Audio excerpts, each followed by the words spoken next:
Good morning बच्चों। आज हम आपको वृत्त से संबंधित प्रमुख जानकारी देंगे।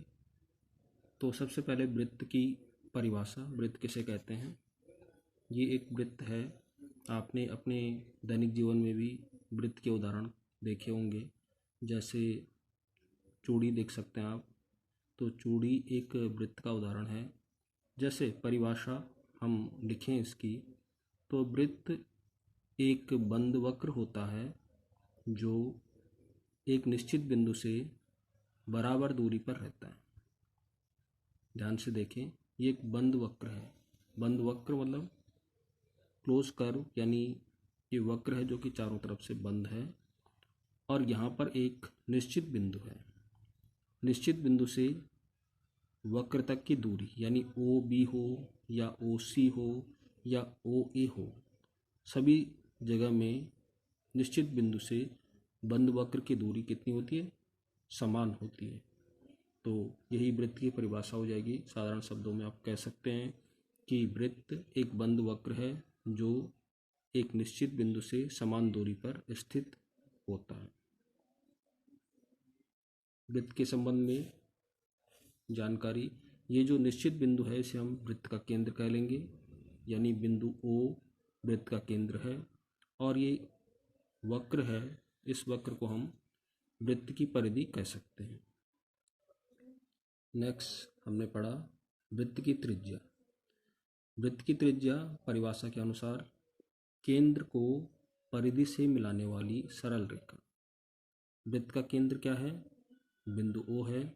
केंद्र को परिधि से, मान लिया परिधि पर एक बिंदु B है, तो O से B को मिलाने वाली रेखा यानी OB क्या होगी? वृत्त की त्रिज्या होगी।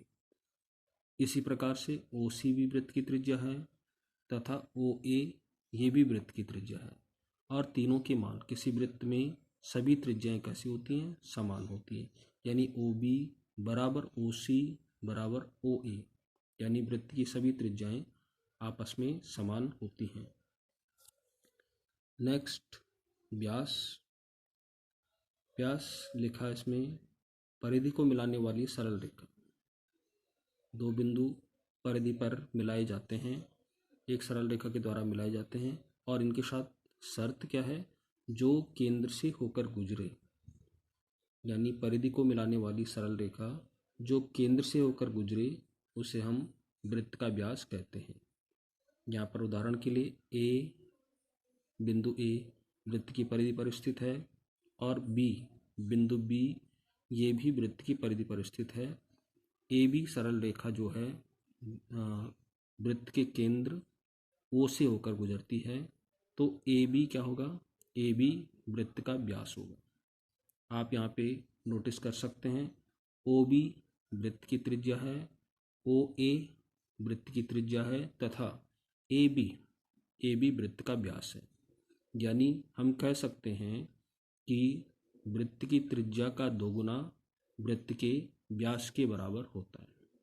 यानी AB बराबर 2 गुणा OB, या फिर ये भी लिख सकते हैं AB बराबर 2 गुणा OA। तो ये वृत्त का व्यास हो जाएगा। नेक्स्ट हेडिंग है जीवा।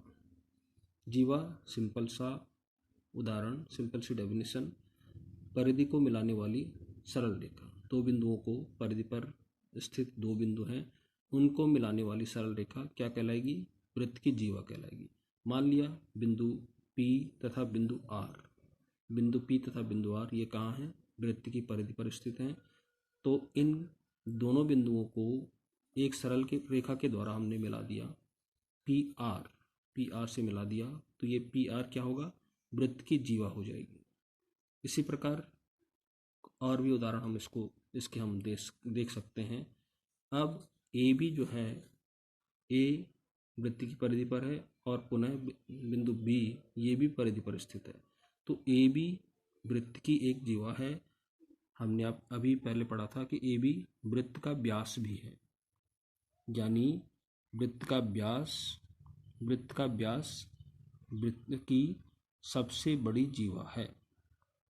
वैसे तो जीवा PR भी हो सकता है या अन्य BC को मिलाएं, सरल रेखा से मिलाएं तो BC भी हो सकता है, लेकिन सबसे बड़ी जीवा जो होगी वो वृत्त के व्यास के बराबर होगी। यानी आप ये भी ध्यान रखें कि वृत्त की सबसे बड़ी जीवा वृत्त का व्यास होती है। नेक्स्ट, चाप। चाप जिसे इंग्लिश में आर्क कहते हैं, वृत्त की परिधि का एक भाग, जैसे उदाहरण के लिए PQR। यहाँ पे ये वृत्त की परिधि है, बंद वक्र है ये। अब इस वृत्त की परिधि से एक हिस्सा हमने ले लिया, मान लिया बिंदु P, Q और R, इन तीनों को साथ में मिला दिया या तीनों को ले लिया, तो ये बिंदु PQR या ये PQR जो रेखा है, रेखा तो नहीं कहना चाहिए, वक्र रेखा है, उसे ही हम क्या कहेंगे, चाप कहेंगे। यानी चाप PQR इसका एक उदाहरण है। नेक्स्ट, वृत्तखंड। अब आपने चाप पढ़ लिया था, नेक्स्ट हम पढ़ेंगे वृत्तखंड। तो वृत्तखंड में क्या अंतर है?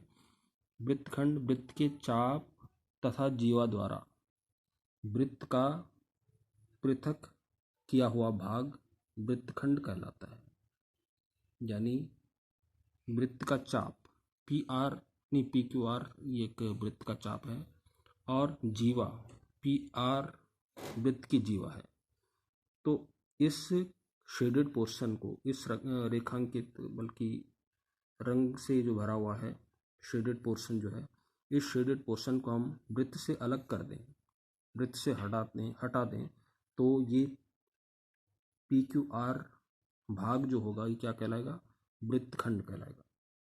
सिंपल शब्दों में, वृत्त के चाप तथा जीवा द्वारा वृत्त की पृथक क्रिया, वृत्त से पृथक किया हुआ भाग वृत्तखंड कहलाता है। तो जो ये शेडेड पोर्शन आपको दिखाई दे रहा है ये क्या है, वृत्तखंड है। ऐसे ही अगला हेडिंग है त्रिज्यखंड।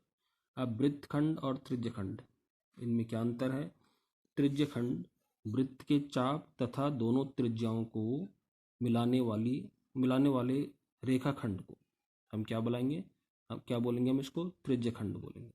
अब यहाँ पे मान लिया BC है, BC एक वृत्त का चाप लिया हमने, और बिंदु B से OB त्रिज्या से तथा बिंदु C से OC त्रिज्या से इसको मिला दिया। तो दोनों त्रिज्याओं से तथा चाप से मिलाने वाली जो रेखा हो गई, मिलाने वाली रेखा का जो पोर्शन है वो क्या हो जाएगा, त्रिज्यखंड कहलाएगा। तो त्रिज्यखंड और वृत्तखंड दोनों में अंतर आप स्पष्ट देख रहे होंगे। त्रिज्यखंड दोनों त्रिज्याओं के द्वारा मिलाया गया भाग है, जबकि वृत्तखंड जीवा के द्वारा मिलाया गया या अलग किया गया भाग है। तो वृत्तखंड और त्रिज्यखंड आपने समझ लिया होगा।